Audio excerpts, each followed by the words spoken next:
মোদীৰ সৈতে তুলনা গৌৰৱ গগৈক লৈ বিজেপিৰ তীব্ৰ প্ৰতিক্ৰিয়া। নমস্কাৰ, অসম নিউজ এক্সপ্ৰেছলৈ আপোনালোকক স্বাগতম। আজিৰ মুখ্য সংবাদ, কংগ্ৰেছ সাংসদ গৌৰৱ গগৈ আৰু অসম বিজেপিলৈ মাজত বৰ্তমান সামাজিক মাধ্যমত চলি আছে তীব্ৰ বাকযুদ্ধ। বিষয়টোৰ আৰম্ভ হৈছিল 2022 চনত পাকিস্তানৰ বান পৰিস্থিতিত গগৈৰ এক সহানুভূতিশীল টুইটৰ পৰা। এই টুইটক লৈ বিজেপি অসম প্ৰদেশে আজি এটি তীব্ৰ প্ৰতিক্ৰিয়াসহ ফেচবুক পোষ্ট কৰে। তেওঁলোকে গগৈৰ পাকিস্তানলৈ সহানুভূতি প্ৰকাশক অযাচিত বুলি অভিহিত কৰি প্ৰশ্ন তোলে যে প্ৰধানমন্ত্ৰী মোদীয়ে ৰাষ্ট্ৰনায়কৰ ৰূপত টুইট কৰিছিল, কিন্তু গগৈ কোন? বিজেপিয়ে ইয়াতকৈও আগবাঢ়ি গগৈৰ পৰিয়ালৰ সৈতে পাকিস্তানৰ কথিত সম্পৰ্কলৈ সন্দেহ প্ৰকাশ কৰে।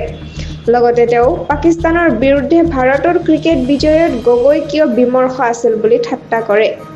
গগৈয়ে ইয়াৰ প্ৰতি উত্তৰত PM মোদীৰ 2022 চনৰ টুইটৰ স্ক্ৰীনশ্বট শ্বেয়াৰ কৰি লিখে যে অসমৰ মুখ্যমন্ত্ৰীৰ মানসিক অৱস্থালৈ মই চিন্তিত।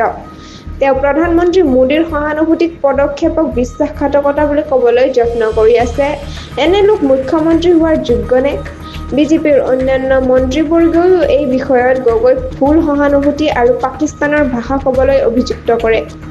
এই সমগ্ৰ ঘটনাৰ মাজেৰে 2026 চনৰ বিধানসভা নিৰ্বাচনৰ পূৰ্বে অসমৰ ৰাজনীতি উত্তপ্ত হোৱাৰ সংকেত প্ৰদান কৰিছে। সংযুক্ত হৈ থাকক অসম নিউজ এক্সপ্ৰেছ চেনেলটোৰ লগত। চেনেলটো লাইক, কমেণ্ট, শ্বেয়াৰ, ছাবস্ক্ৰাইব কৰিবলৈ নাপাহৰিব। লগতে কাষতে থকা বেল আইকনটো দবাবলৈ নাপাহৰিব। ধন্যবাদ।